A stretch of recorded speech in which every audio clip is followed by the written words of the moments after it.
everyone. Well, thank you for the kind video, and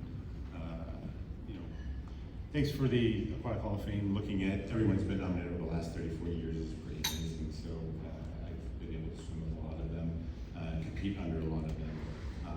Just a quick thank you to some of the coaches: Ron Campbell, Ryan Belche at Cambridge, Cliff Berry, Dean Bowles at Rowe. Paul Bergen, Murray Drudge at Tobico, John Tremblay at Tennessee, Joe Burnell for Down Skaters, Byron Donovan at Kiefer at University of Toronto, Mark Fellner at Brantford. I was told I had a couple minutes to talk about things, so I want to tell 3 quick stories. And really, at least when I look back at my career and sort of the involvement with everyone within swimming, I can really look at some of these memories and think about how much they meant to me and how I've told them over a lot of years. So 1984 was a very successful year for Canadian swimmers.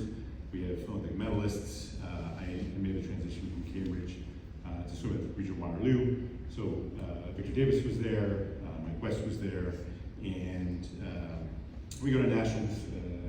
I kind of got to know Victor a little bit when we sat down at the back of an airplane. And if everyone knows Victor, he attracted a lot of attention. So every person who was on that plane, every flight attendant sort of gravitated towards him, made sure that everything that he needed to, drink or eat was provided to him. They asked for his autograph. They said they could only give his autograph if they got mine. Now I signed mine like an 8-year-old did, and he said we can't have that. If you're going to be famous, we want you to have a better signature than what that's going to be, better autograph. So we worked for about 45 minutes on what mine looks like, and I still sign my name that way today. So every time I sign my name, I think of Victor. Let's fast forward to another nationals. So this time, Mike West was with us, and so we go in the 4x100 medley relay. We've got Mike West, we've got Victor Davis, we've got myself, and another 16-year-old Jonathan. And so we're standing behind the blocks, and Victor comes up to me, and I get a little bit of a smile from Mike, and Mike's leading off backstroke, and then Victor's doing breaststroke. And Victor looks at me, and he looks at Jonathan, and he goes, "You had probably the top 2 lead-off for any medley relay in the entire world." He said, "We're going to be first at the 200." He looks at Jonathan, and he goes, "I have no idea what you do for 100 freestyle. You just have to finish." He goes, "No one's expecting me to do anything." He looks directly at me, and he goes, "You're going against Tom Ponting, who's one of the best butterflies in the world. He's going to beat you. Don't fuck it up."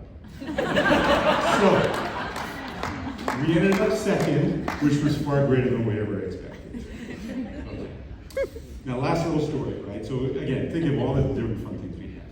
So Kyle Seaback, at this time, I transitioned from row, went over to swim with the Tobico Swim Club. Distance swimmer, more 400 IM.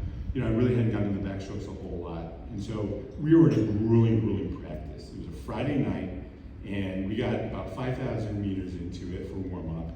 And Coach Paul Bergen comes over to me and says, "You're going to swim with this next set with Kyle," right? So Kyle's a member of Parliament, right? So, he's always honest about everything that he does.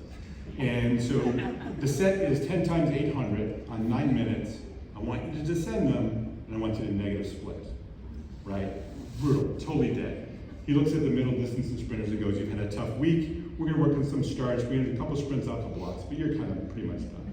So we go through this, right? 10 times 800. Both of us are just done.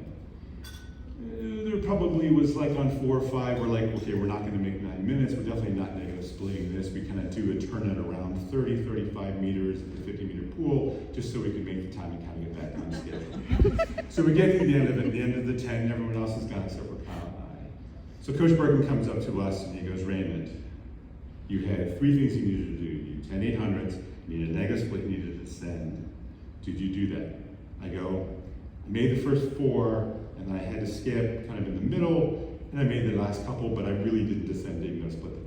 And he goes, "Okay, you have to do it again." I said, "Okay." And he goes, "Kyle, did you do it?" Kyle goes, "Yep."